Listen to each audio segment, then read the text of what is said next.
everyone. I am so excited to have this guest today. We have Cathleen Beachboard, and we're here on an episode of Coffee Break School Psychology. For those of you who are new to us, I'm Dr. Rebecca Brandstetter, and I'm a coffee person, and I have my coffee mug, but it is already gone because I already consumed it. Kathleen, do you have any coffee on you?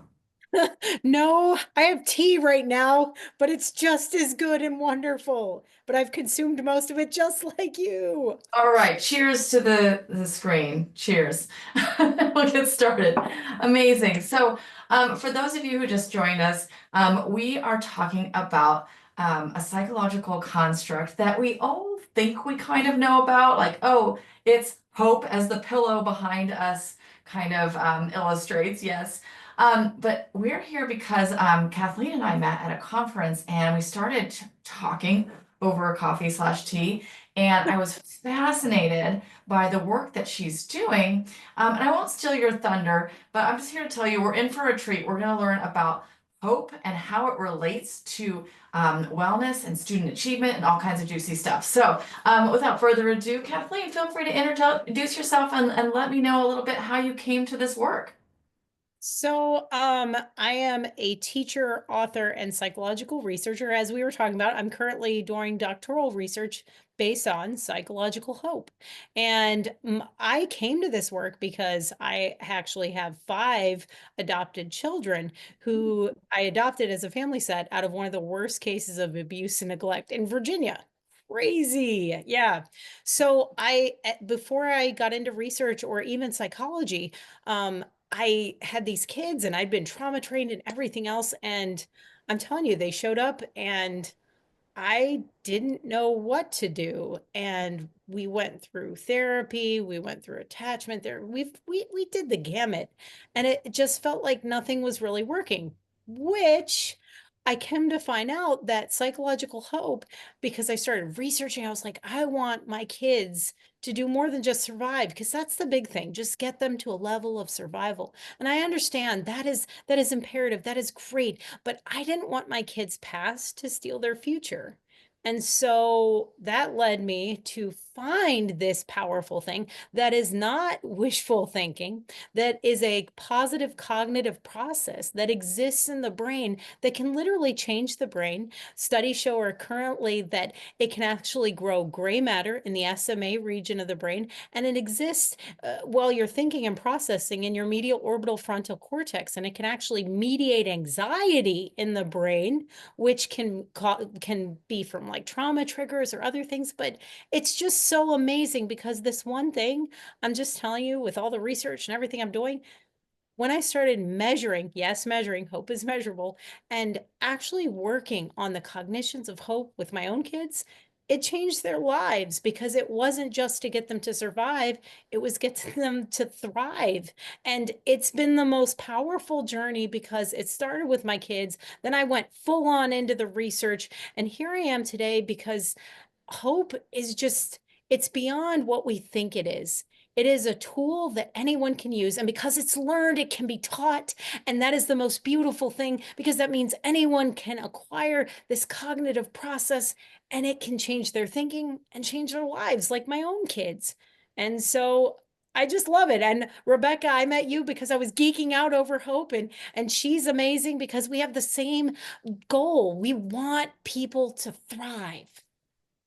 I love that. And I think positive psychology is kind of getting its flowers right now especially in education literature that we focus so long for what's wrong and what are the adverse childhood experiences and all the things that can go wrong and what kind of disabilities, disorders, and challenges that creates. And so we're looking at the other side of the equation, which is the positive psychology. And I just want to play back what I think I heard you say, which is kind of exciting because I'm a nerd, that hope is measurable. So sometimes, I study wellness and happiness and things like that. And I kind of geek out on people, ask like, well, what does that mean? Like, that's just sort of some weird, fluffy concept. But I think that positive psychology is seeing a lot more articles posted and a lot more research behind it. So just the first thing I think I heard you say was that this is a measurable construct.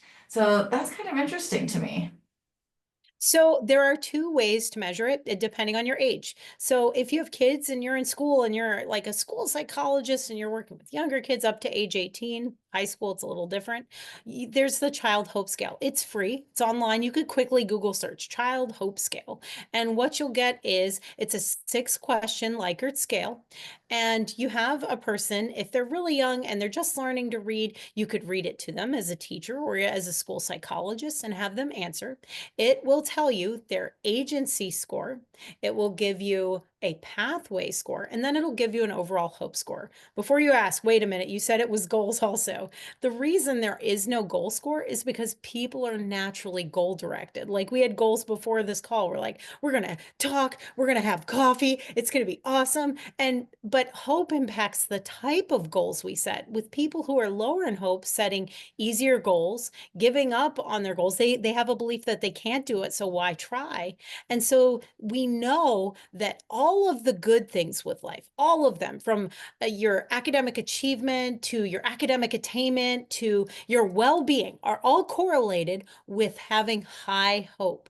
And we know that high hope is also correlated with getting rid of or diminishing all of the bad things, depression, anxiety. So as you raise one, you're combating the other. So you have the Child Hope Scale for kids. And for adults like us, and those of you listening, there's the Adult Hope Scale. And again, you can quickly Google search Adult Hope Scale. Now, the adult one, it'll take you like a minute longer because it's 12 questions instead of 6, because adults tend to try to cheat psychological assessment. So, yeah, I like that face. She knows. And Overthink so, things like, well, under this circumstance, it's that. yes, That circumstance, it's this. Yeah. yes. And so it's a little bit longer, but it does the exact same thing. You'll get an agency score and a pathway score, and then an overall hope score. But the most amazing thing is when you get the score, it can be strengthened within 90 minutes of an intervention. 90 minutes. That's what research shows. So as soon as you know what it is and you have a lens of hope, you can actually start increasing your hope. And that's one of the most powerful things. If everything is associated with having high hope and it's something that we can work on and we can strengthen so quickly, and it equates to well-being and feeling better, lower cancer risk. Literally, all the research is there. Why wouldn't we want to do it? And so measuring it is the first thing. And that's one of the most important things because, like a test, if you know you're weak in an area, you can literally Google search for those of you at home and want a whole realm of things and practices. You could go to like Chat GPT, any AI that's programmed with all of the research from Hope Psychology and say, my agency score is low. Give me practices for my everyday life. And here's what I do. And it will give you practices to strengthen it. And it's just a matter of looking at that lens and changing your habits. For example, like pathways. One of the things that you can do is if you're low in pathways, you tend to have problems with problem solving. When you have a problem, you go, here's the problem, here's the solution. Hopeful people don't go like that. They're more of divergent thinkers. So what they do is they say, here's the problem. First, what are my strengths? What are the things that I'm good at that I could utilize for the problem? Because everyone is good at something, but no one is good at everything. And hopeful people realize that. And so they utilize what they have to tackle their problems. And that's amazing because that's a simple practice. Instead of just going straight to your problem, you could say, hey, here are the things that I'm good at. Then look at the problem and say, how could I use these things to make my problem better? I love that. So the first step is quite easy. It takes 6 to 12 minutes, and it's assessing your own and your students' or your child's hope. So I know everyone out there is thinking right now, because I'm thinking it too, and this is how educators roll, is like, cool. We get these maybe classroom results, and we have some kids who are low, some kids who are medium, and some kids are high. And we were like, okay, cool. The kids who are high with hope, they're off to the races. They're doing these pathways and all this stuff. But what about my friends who are low in hope? Other than going to ChatGPT and saying, what do I do for kids Yeah. with low in hope? What do you recommend? So, Rebecca, one of the coolest and most amazing things, and I know it's just because I get so excited talking about hope, is that hope is socially contagious. And knowing that, one of the easier things that you can do is if you take your hope score and you're like, well, I'm not that high, I can't really have a difference, you don't have to rely on yourself, no matter what your hope score is. What you can do is you can take stock of the people around you, like in a classroom. You can find out who the high hope kids are. At that point, once it becomes high, we know it actually exists in the brain. That's when it becomes built in the brain. And so those high hope kids, what you do is literally do a seating chart. Put the high hope kid next to the low hope kids. And what's going to happen is you'll say, oh no, they're going to make that kid sad. No, what's going to happen is that high hope kid is going to change their environment and bring everyone else up. And I can prove this. For those of you listening at home, do this one thing, change your seating chart. And then you already have information on the academics in your classroom and the attendance. After you do this change, where you put the high hope kid next to the low hope kids, you will see two things happen. And for 80% of your kids, not all of them, because it doesn't work for everyone. Nothing works for everyone. But what you will see is the academic achievement of the class goes up. And the second thing you'll see is the attendance rates go up as well. Wow. I mean, that's such a like a low lift intervention with such a high reward. Like I hope you all go out and try that for yourselves. And we will drop links to these hope scales and things like that for those who are listening.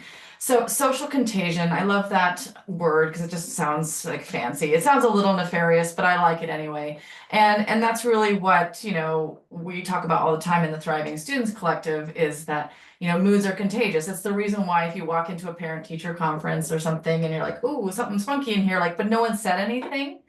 It's because moods are contagious and we're evolutionarily pre-programmed to match each other's moods. But I hadn't thought of hope as sort of a mood state, which is it more of a stable trait? Is it is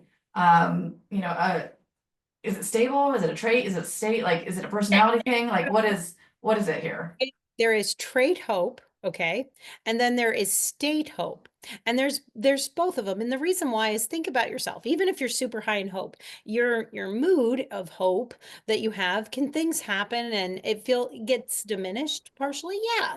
But what's interesting is because those high hope individuals with medium to low hope individuals, it fluctuates more because it's not at that stable level. That's why I want to push everyone to reach high hope. Because once you reach high hope, that's when we have the studies that indicate it exists in the brain. It shows up on the brain in cognitive processes. You can literally see it light up over and over again. And it's not just randomized, it's happened in so many trials and so many research articles that we know that this is not just randomized, it happens as someone reaches high hope. And so because of that, because your hope, it'll flow more often when you're medium and low. And here's the other thing, the Gallup poll that they've given for, decades at this point has been tracing hope since it first evolved from Dr. Snyder at the University of Kansas, the two hope scales.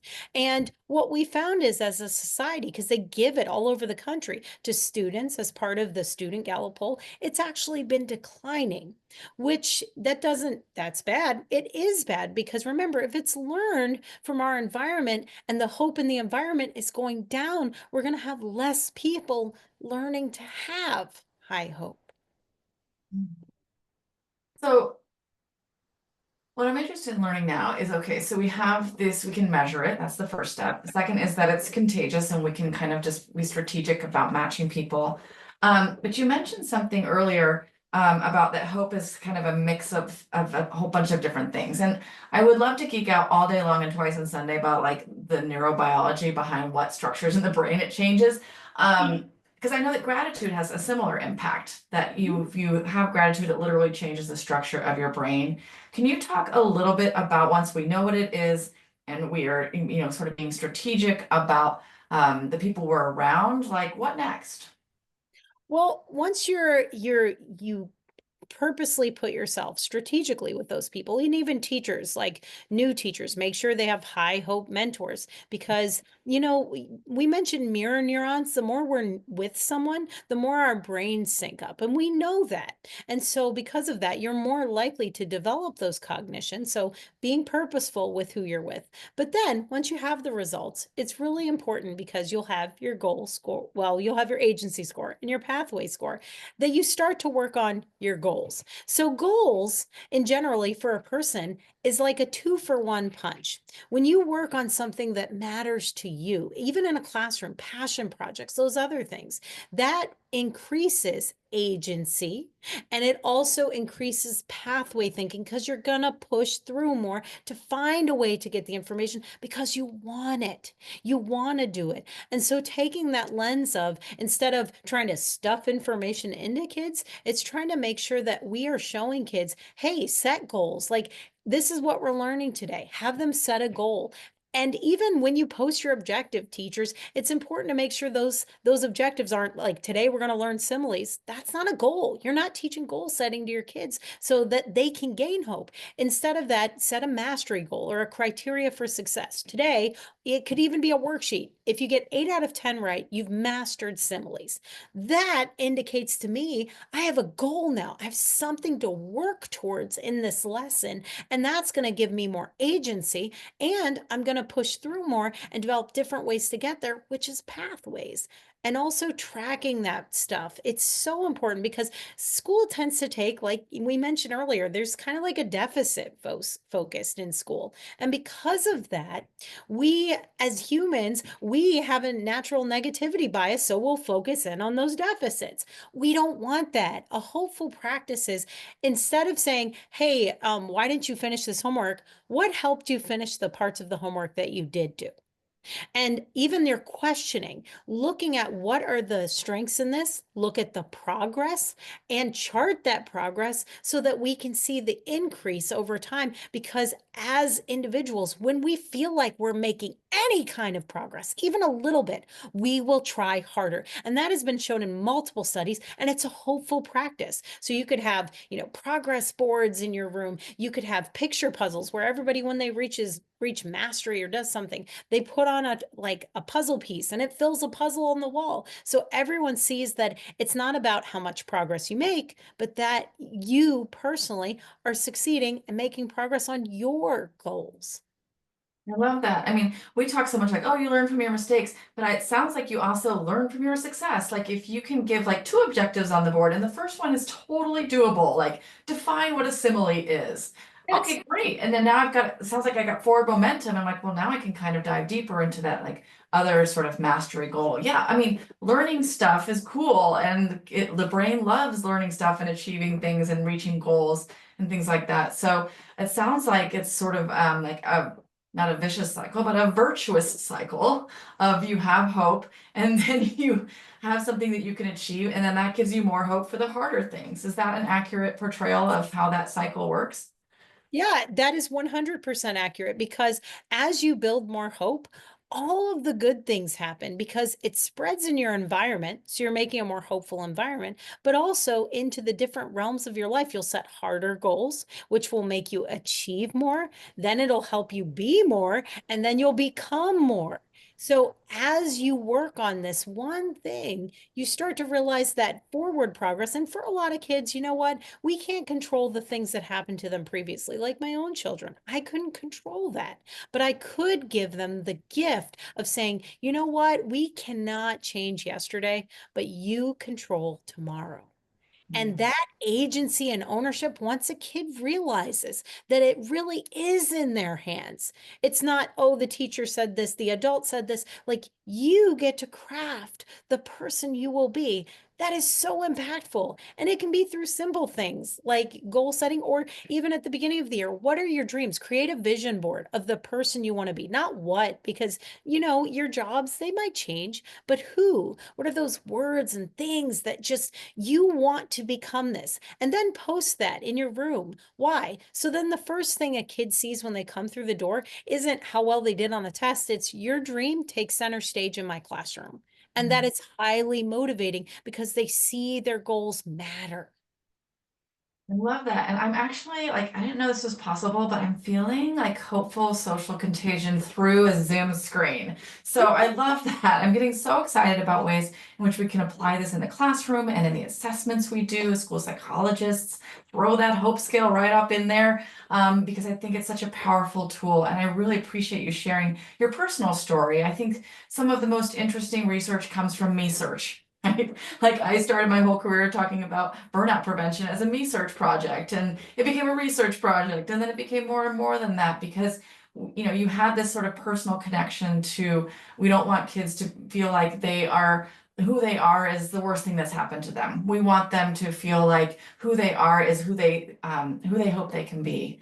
And so kind of having that forward positive thinking. And I think it's just beautiful the work that you've done both with your own family, but in the in the community to kind of share this knowledge. So yes, social contagion, you heard it here first, can be transmitted over Zoom. I love that.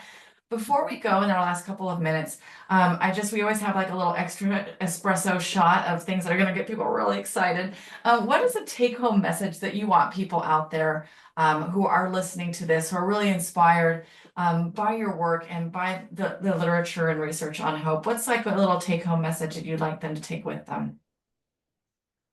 I think the big, well, the little or big take home message is that hope is something that we learn. And because it's something we learn, you can learn it on your own. You can learn it through another person, but it's about being strategic. It's about measuring it and then measuring it again, not like the day, like, oh, I took it today. Let me take it tomorrow. We don't want the testing effect, but like once a semester, do that me search that you mentioned, Rebecca. Check in on yourself, and when you become more hopeful and when students become more hopeful, it helps combat all of those things that they're dealing with. And it could be past trauma, it could be depression, it could be anxiety. It helps fight all of those bad things and bring about more of the good things. So, like we said, measure it, look at it, then work on your goals, work on your dreams. And educators, especially, and the psychologists listening, that doesn't mean, oh, help them work on it. That means you need to work on yours too. Because adults, we tend to put ourselves last and we say, hey, I don't have time for this. I'll do this summer when the students are here. I'll do it this summer. And that's what I hear even from school psychologists. They're like, well, I'll just do it at the conference when I go there. No, no, you need making your goals visible so that they can see hopeful practices. That's teaching you this social cognition to someone else. If you want to run a marathon, do it. Share it with the world. You want to read a book, share it with others and explain why. Because then you're showing that it's okay to self prioritize yourself because you can't lead others if you can't lead yourself. All right, I love that. And it sounds like we're all ripe and ready to be the living lesson plan for our students and really modeling hope and modeling goal setting. And, with social contagion, it sounds like that's something that, is a double down. It helps you and it helps your students. So I really appreciate the time that you've done and the research you've done. This has been a wonderful episode of Coffee Break School Psychology, even though my cup is empty, my hope is full. And I really appreciate you. And thank you so much for coming on. Thanks, Rebecca. You're awesome. Doing great things.